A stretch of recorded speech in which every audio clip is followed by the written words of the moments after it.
Because that appears rather low. Well, Just, that's been, before that number was set, we accrued, there was a couple of payments that were made in between, June 30th, '07, and the date of the financial statement was October 19th. And there were some fairly large payments that were made right. as of that date, so we accrued those, and those were already expensed. That's right. So, Those are the votes of October town meeting. Right, yeah, and whatever revenues we had available to just pay the settlements, I would assume. We had cash readily available to do it, but I think we still have exposure greater than what's being I have identified. like, I'm thinking that there's probably like, I have a number $583,000 in addition to the 314 that I have in there. But that's the number that I got from your council. And on the school side, they had some cases come to adjudication. Sped cases. Which obviously were not necessarily in the town's favor, which appears to have exposed the town to some potential other liability. How do you, now on the school department, you notify town council with a couple of pages. I don't know about the school council, I don't know who their council Well, is. I believe, I mean, we ask for any council that deals with, and so, off the top of my head, I can't tell you, but I assume that we contacted them. Okay, because I mean. It's also, it's Usually also within a 2 or 3 really in weeks. the current year, so it wouldn't show yet, right? Well, yeah, it would, Meaning- because it was settled prior to the examination date, the audit date. The exposure should have been. Well, but the issue of payment, right, is still within this year's budget. Well, if there was a liability as of June 30th, '07, it should be reflected in here. Again, those It cases wouldn't. were settled There wouldn't have been. prior to, There wouldn't have been a prior to liability June. our reorganization, because Contingent. that was decided last winter and spring, when I was still part of the finance team. Which I think that got covered. That one got covered. That one got covered, but I think, Yeah. I thought there were some other ones that were Yeah, hanging but out there. after, you know, it was after school year started that. Okay, I'm just curious, because I know that we have these things hanging We out there. do contact council, and I know that the Eisenhower one was a touchy subject with I was speaking to the attorney, and I could tell that was, and I was trying to get a number, and it was very difficult to get a number, because they just wanted to hurt the case. Well, we don't want to hurt the case, but we still have to I have to. recognize it, right. Right. It would be So that's wonderful where if it was- we were like back and forth at each other. I hope your trying to get number's a right. solid number. I don't think so. It would be wonderful if it was one case, but Right. that's the problem. No, I have the list of cases, Yeah. and I have all that. There's several.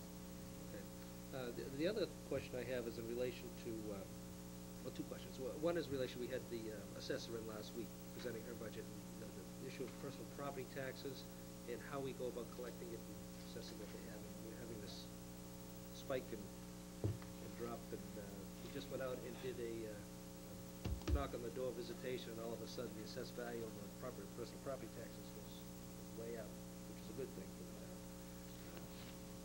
But then it's flying off.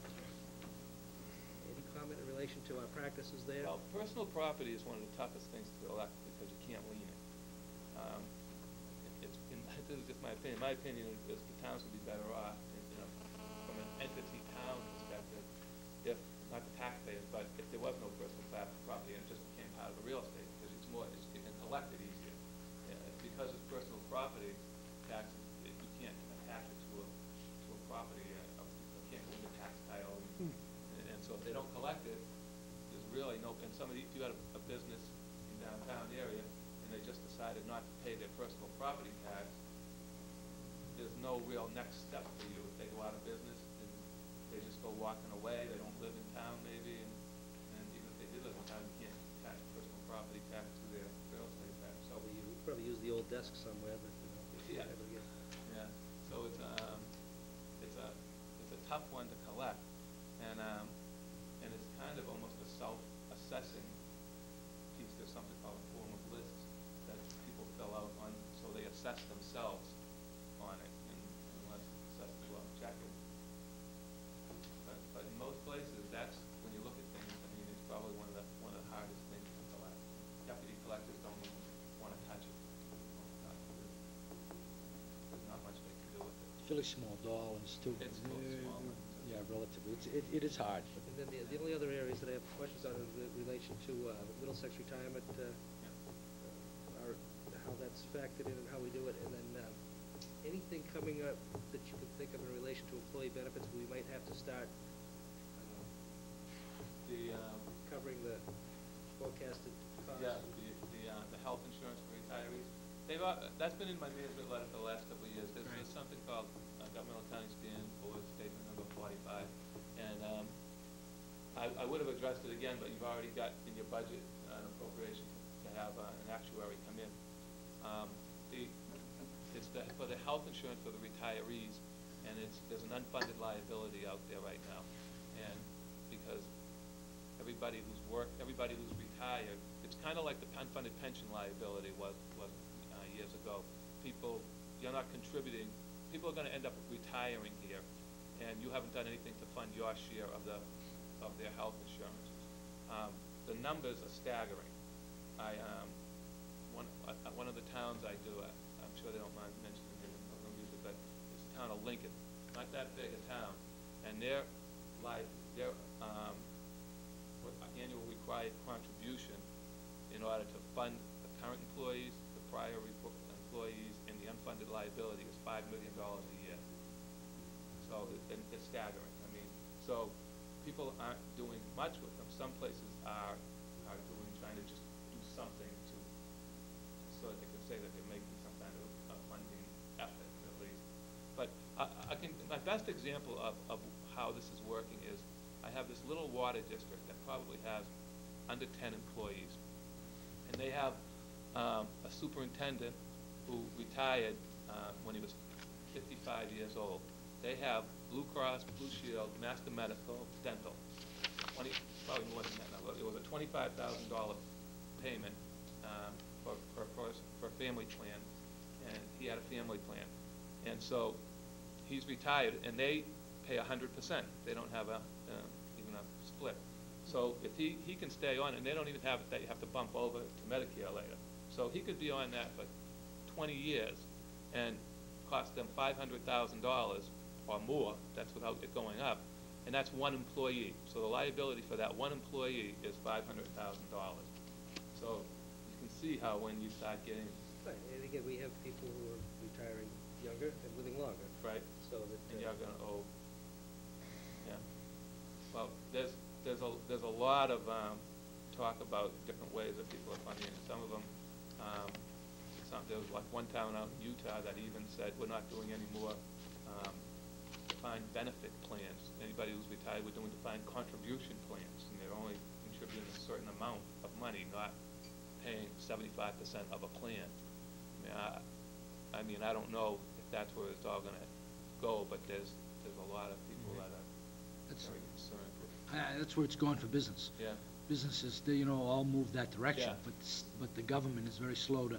Right. It's much more complicated to make a change like that at the government level. Right. I think one time, Phil, I read that when I was reading a story about this place in Utah, that something like 40% of all corporations that had over 1,000 employees had defined benefit plans.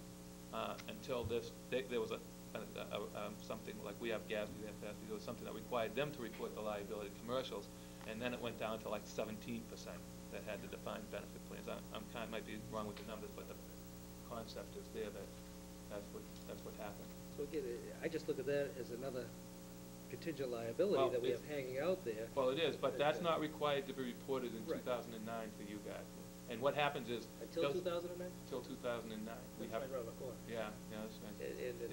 And but so what happens is if they say to you that you have a liability of, your unfunded liability is $90 million, then what we'll have to do, you have 30 years to fund it, to stay within. I mean, you don't have to fund it. we just have to report it. The Governmental Accounting Standards Board has no authority over what you can do other than what has to be reported. So we wouldn't report the whole $90 million liability in the first year. We'd put 1/30th on it. So the first year it'd be a $3 million we'd book. That sounds better. Yeah. But To get a 10 years and it's $30 million. right. So I don't know if yours is going to be as high as that, but the numbers I've been hearing are a bit staggering. I have a couple questions. I'm looking on page 41, under property taxes, the actual amounts collected, $250,000, rounded Yep. below what What was estimated? was estimated. And then when I go to page 32, and I look at accounts receivable, which I'm assuming is unpaid real estate taxes for 2007 of 418. Yep. And then that all rolls down with other things to tax liens of 567. I didn't get a chance to pull out last year's report to see if there's a change in direction here. Do you recall, is this reflecting what's going on in the, or is this just kind of the normal people paying late, or? You know, I wish I had it with me. I was about to grab it when I was walking out, and I didn't. So I Well, I don't got wanna it at the house. I misspeak. just haven't had a chance. Yeah, to no, look. I should have brought it with me. I think we found over the years is that it's the same people, year after year, But- that's the vast but- majority of the outstanding I'm- liabilities. My are- question yeah. is this a bigger number this year? I would guess that it's a bigger number this year. That's just, you know, I mean, as I look at that 418, you know, that's a pretty big number. So, Joe, there was nothing about them going out late or anything in the last part. So, no, that's what I'm saying. Is the expectation that it'll cycle down like 2006 did? Yeah, I anticipate To a that. smaller number? Well, it'll actually, yeah, That's it'll my go down. question, Phil. I know it. Or is that? Well, it'll actually end up in tax liens if it, you know, it'll actually go down to a very low number, and if your tax lien goes up, that's where it also can kind of get buried in there, because, you know, if your real estate goes down, but your tax lien goes up, you're still in the same boat, you know, you still didn't collect it. What confused me about this was that if you look at 2006, you know, it's $7,000.